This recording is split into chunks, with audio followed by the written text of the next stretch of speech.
Can you see that? How cool is that? So it's kind of like, ow! Whoa!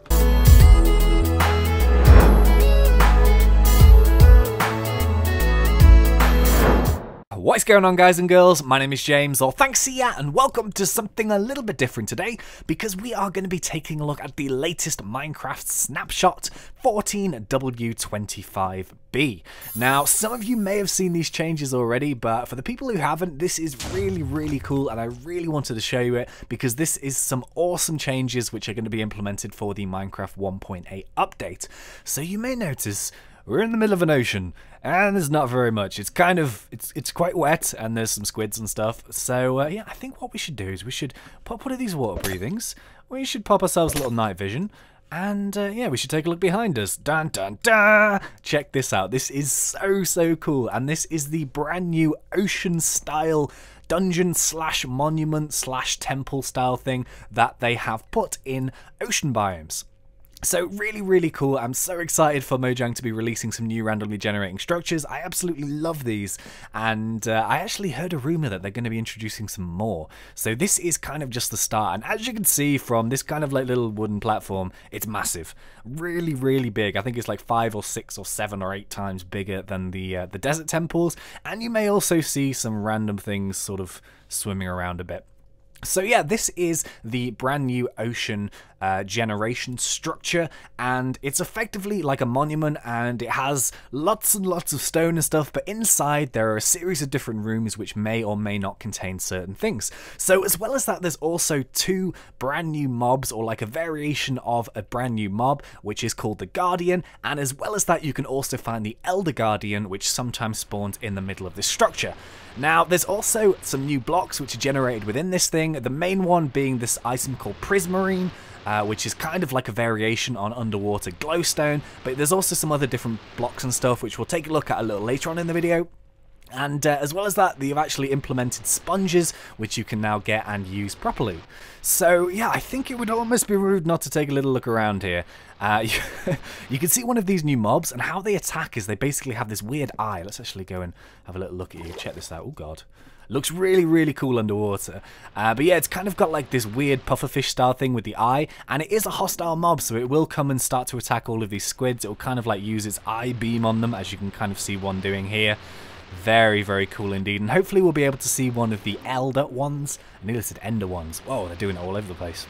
So this will happen to you, by the way. If I'm in survival mode, I will be able to take damage from these guys. But just before we go in, they've actually introduced a new enchantment which will help you with this as well. And the enchantment is called Depth Strider. So this goes from 1 to 3, and it is a boots enchantment. And if you put it on the boots, it allows you to move faster underwater. So that's going to be really useful for this. So let's actually just stick these boots on. Why not? And let's take a little look around. So as you can see, it's got this really weird new green stone on it, which is one of the new items, or one of the new blocks that you can get. So very cool indeed. So let's just sink our way down here. Dun. So it's kind of built up of these columns, and a lot of the area underneath doesn't really have anything in it. But this main bit here is the kind of bit that you want to go into. And yeah, if we just, oh god, let's sink. There we go. Now if we go inside here, this is the area where you're going to find all of your goodies. So we have these here, which are the Prismarine kind of like glowstone style blocks, which is why it's kind of light in here. And then each one of these rooms will contain either something or nothing, and there'll be loads of mobs around.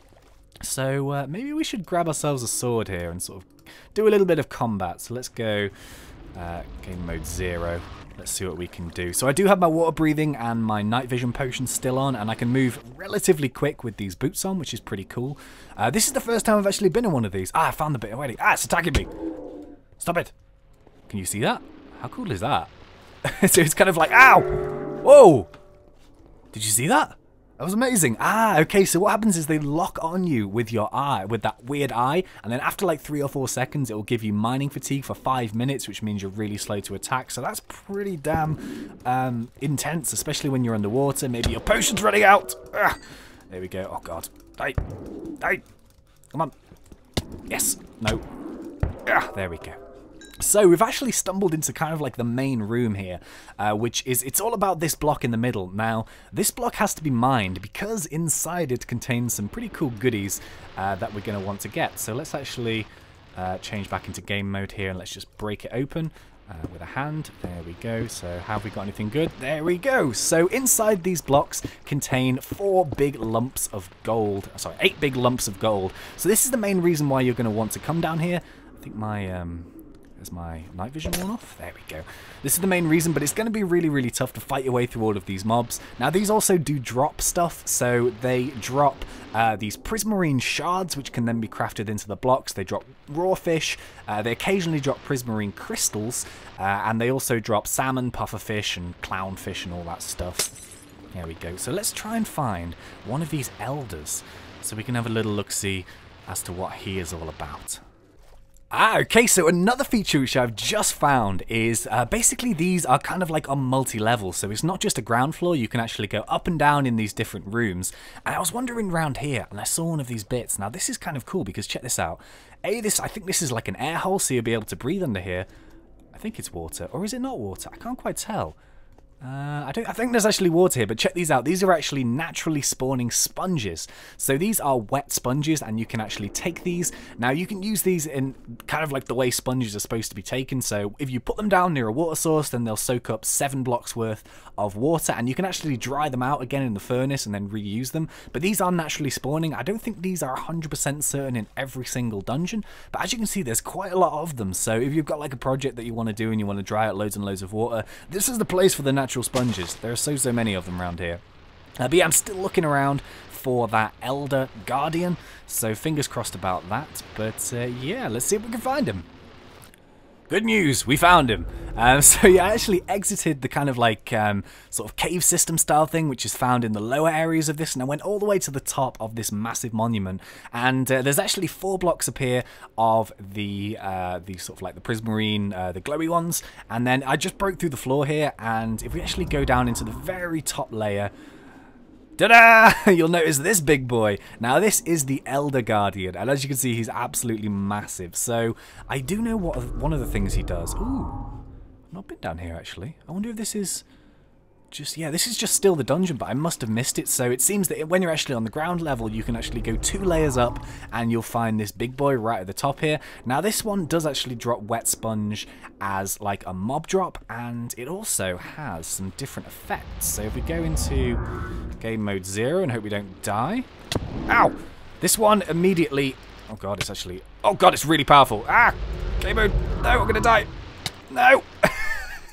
Oh! Did I... Oh, damn it. Oh. Okay, so I managed to find another one. This is not the same one that we were in initially, but it's good to see that they aren't too hard to find. But yeah, very, very cool. So let's just go back in the top again very quickly. There we go. Come on. Let's go, let's go, let's go. Right, so I put a little bit of armor on just in case this time. But as you can see, we've got the big boy here guarding the top. Now, yeah, let's just grab a sword. Let's actually just kill it. As you can see, it's really powerful. It will give you Mining Fatigue 3, and it does actually hit much harder than the other ones. It has about 70 health, I believe. So I think it has 70 health, and it will drop... There we go. It will drop some prismarine shards, and it will also drop a piece of wet sponge. So just to recap with these dungeons, basically they're large underwater maze-like structures which contain various rooms with sponges in, gold blocks, sea lanterns, and all kinds of prismarine. So yeah, just to kind of like sort of do a little quick recap here, I'm going to go to the land where it's a little bit less wet, and I'm going to show you all of the blocks again. Okay, so we're back on the surface here quickly. You can just about see our underwater monument. So you don't necessarily have to have the night vision potions in order to track these down, but they do help an awful lot when you're sort of looking around them. So the night vision and the underwater breathing are the perfect 2 potions in order to go and raid one of these. But yeah, just to give you a little recap, they're all made out of this brand new prismarine block. So you've got this standard here block, which is the prismarine, and then you've got the brick version of it, and then you've got the dark version of it. And as well as that, you also have this brand new sea lantern which spawned down here. Can you actually see the texture on this? Let me just get really close. Can you see that? How cool is that? You can't see it really when you're underwater and you're sort of moving around, but now you've got a chance to check it out. Very, very cool indeed. And as well as that, oh, hang on, let's just set time. Time, set, day. There we go. And as well as that, we do actually have a couple of crafting recipes which we can do in order to make these. So with the shards and the crystals, we can make various bits and pieces. So for example, how we make a sea lantern, we do, let me just remember how this, I think it's 4 shards, like, oops, 4 shards like that. And then we go like so, and then that will give us one of these sea lanterns. So this is essentially like an underwater glowstone with a very, very cool looking texture. As well as that, if we actually get ourselves an ink sac, where are you, ink sac? There we go. And we put this in a bench. If we put one ink sac in the middle and we surround it by prismarine shards like that, then that will give us a dark prismarine. And yeah, let me think what else there is. Oh yeah, and just finally, if you actually want to get the shards itself and make some normal prismarine for your world, then you can just put 4 in there and it will give you like that. It's a little bit easier just to go underwater and mine them, to be honest, but it's nice to see that we actually have recipes if we want to do them.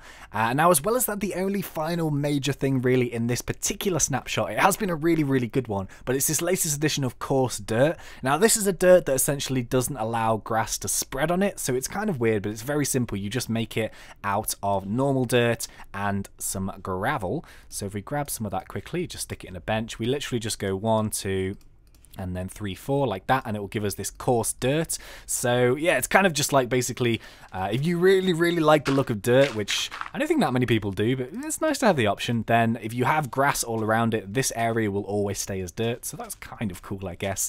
And then finally, with the sponges that you actually get from the dungeons and from the mob drops, of course, when you place these down, they do work. So for example, if we just put it on the side here, plop, there we go. It destroys a 7-block radius around it, obviously because there's flowing water here, it put it straight back. And then that is a wet sponge, and then you have to dry those out whilst you're on the surface. I believe you can actually put them in a furnace. Let's give that a go. Okay, yeah, so I've stuck my wet sponge in a furnace, and then once that's saturated with water, it won't actually soak up any more water. So this is kind of like every single time you use a piece of sponge, you're going to have to do this in order to get the dry sponge out. But it's going to be really, really good for sort of clearing big areas of water that you don't want. And yeah, just a really, really awesome snapshot. So I thought I'd show you this. Oh, one more final thing actually before we depart ways. With the Guardian, they only spawn there, right? So they only spawn near the monuments, but they can actually survive on land, which is terrifying. So if by some sheer chance it actually spawns really close to land, they will actually flop around over here and they won't die. So that's just one more thing that you're going to have to put up with.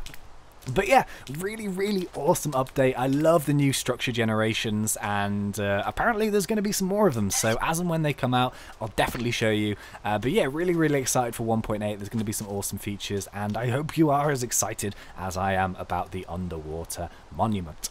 So yeah, thank you so much for watching, guys. If you can remember to leave a like on this video, that would be awesome. So it helps people see this amazing snapshot. And as well as that, if you're not yet subscribed, go for it. We do Minecraft done fun. But until next time, thank you once again for watching. It's been such a pleasure. As always, thanks. See ya.